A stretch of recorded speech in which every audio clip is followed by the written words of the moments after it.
Welcome to GPS classes. ये UPSC mains का answer लिखा है, कुशाग्र जी ने लिखा है आगरा में 18 जनवरी 2025 को। ये पॉलिटी का ऑप्शन है, क्वेश्चन है, और पीएसआईआर वाले यूज कर सकते हैं इसको। एक बार देख लेते हैं फिर discussion. The west is fostering India as an alternative to reduce dependence on China supply chain. जो वेस्ट है, वेस्ट मतलब कहना चाह रहा है यूएसए और Europe, is fostering India, India को वो बढ़ावा दे रहा है as an alternative to reduce dependence on China supply chain. India एक ऑल्टरनेटिव की तौर पे आए ताकि उनका चाइना की सप्लाई चेन पे डोमिनेंस, डिपेंडेंस कम हो जाए। अब सुनो, चाइना जो है वो अपने हिसाब से रेट डिसाइड करता है, अपने हिसाब से दबदबा बनाता है। इस वजह से वेस्ट चाह रहा है कि कोई और आए। अच्छा, और इंडिया एक बेस्ट ऑल्टरनेटिव है, हमारे यहाँ चीप लेबर है, अच्छी क्वालिटी हम इम्प्रूव कर रहे हैं, हम चाइना को टक्कर देते हैं। And as strategic ally, strategic ally अलग पर्सपेक्टिव है। सप्लाई चेन तो इकोनॉमी में लेकर आओगे, स्ट्रेटेजिक एलाई से लेकर आओगे, क्योंकि चाइना जो है वो हेगीमोनी करता है। हेगीमोनी मतलब होता है दबाव में लेकर आता है। क्या करता है? फिलीपीन, ताइवान, इंडोनेशिया और जो साउथ चाइना सी वाली कंट्रीज हैं उन पे वो डोमिनेंस बनाता है, उन पे दबदबा करता है। एग्जाम्पल, श्रीलंका का हम्बन टोटा पोर्ट ले लिया उसने, डेप्ट ट्रैप में ले आता है।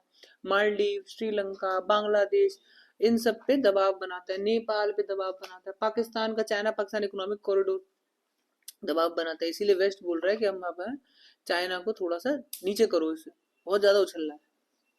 To counter China political and economic dominance, पहले पेज पे इन्हें लिखना होगा चाइना के इकोनॉमिक डोमिनेंस के बारे में, क्योंकि वो चाइना सप्लाई चेन की बात कर रहा है। दूसरे पेज पे लिखना होगा इन्हें चाइना के पॉलिटिकल डोमिनेंस के बारे में, कि पॉलिटिकल दबदबा कैसा है उसका, डेप्ट ट्रैप ले आता है, तो मिलिट्री बेस बना रहा है अफ्रीका में भैया। Explain this statement with example, जो मैंने बोला हम्बन टोटा पोर्ट जरूर होना चाहिए उसमें। चलो देखते हैं। इन द एरा ऑफ, अब देखते हैं उन्होंने क्या आंसर लिखा है। ये 10 मार्क्स का है और इस पे 2 पेजेस लिखने थे, ठीक है। In the era of cheap and fast manufacturing, बहुत बढ़िया, India and China became the top choice for the big business houses like Apple and Samsung. Very good. अब सुनो, किसी ने तुमसे बोला बिग बिजनेस हाउसेज, आपसे पूछा है for big business house Apple and Samsung located in the west. जब क्वेश्चन में वो बोल रहा है वेस्ट की बात करो तो एक बार वेस्ट होना चाहिए आपके आंसर में। जब क्वेश्चन में बोल रहा है चाइना की बात करो तो आपके पेपर में चाइना होना चाहिए एक बार। जब आपको बोल रहा है इंडिया तो आपके पेपर इंडिया होना चाहिए आपके, है ना।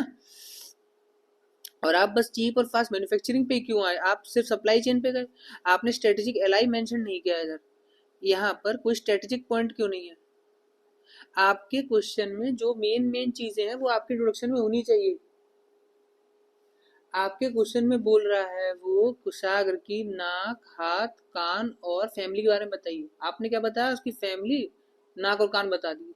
हाथ आपके इंट्रोडक्शन में था ही नहीं, या फिर कुशाग्र नाम ही नहीं डाला आपने, तो गंदी बात है ना, है ना। आपने जो पॉइंट लिखा है वो बिग बिजनेस हाउसेज वाला लिखा है, स्ट्रेटेजिक पॉइंट नहीं लिखा। अच्छा चलो आगे चलते हैं। Ways in which China is dominating, very good. पहला, सप्लाई चेन पे कैसे डोमिनेट कर रहा है। सप्लाई चेन अपने आप में एक पॉइंट है, उसके अंदर आपको इकोनॉमिकली अलग से लिखने की जरूरत नहीं थी, economic one of the point होता। China has a trade surplus with most of world big economies, example $350 billion with USA approx. Very good. मैं इसी का वेट कर रहा था। अगर सिर्फ आप लिख देते ना $350 बिलियन, मैंने तुम्हें पता है सब कुछ, अप्रोक्सीमेटली ऐसे लिख देते हैं, अराउंड ऐसे करके। करली वाला इज इक्वल टू जो होता है ना, इसका मतलब होता है around. $100 billion with India approximately. शाबाश शाबाश, ट्रेड सरप्लस है। ट्रेड सरप्लस है मतलब चाइना ही सबको दिए जा रहा है, दिए जा रहा है, दिए जा रहा है। हम चाइना को इतना नहीं बेच पा रहे हैं, तो चाइना ट्रेड सरप्लस हो गया। China is producing goods in cheap ways and exporting them with their network of world's biggest cargo ships. Very good. Very good. Creating problem for the West. ये कौन लिखेगा? Creating problem for the West. Economically, China continuous growing economy has taken it to the top in terms of purchase power parity. Very good, PPP. China currently is the second largest economy with $18 trillion. अरे तो China ये है, मान लिया China बहुत धुआंधार है, ये है। अब इसमें ऐड करना था creating problem for the west या डोमिनेटिंग द वेस्ट। डोमिनेटिंग चाहिए था ना मुझे, ये चीज, ये वर्ड कहाँ गया। चाइना बहुत खूबसूरत है, बहुत बढ़िया है, ये है वो है, बट हमारी जो बिटिया है उसके सामने बत्ती लग रही है। समझ में आया, ये मेंशन करोगे ना। एक वो अपनी बेटी की शादी करा रहा है, एक हम अपनी बेटी की शादी करा रहे हैं।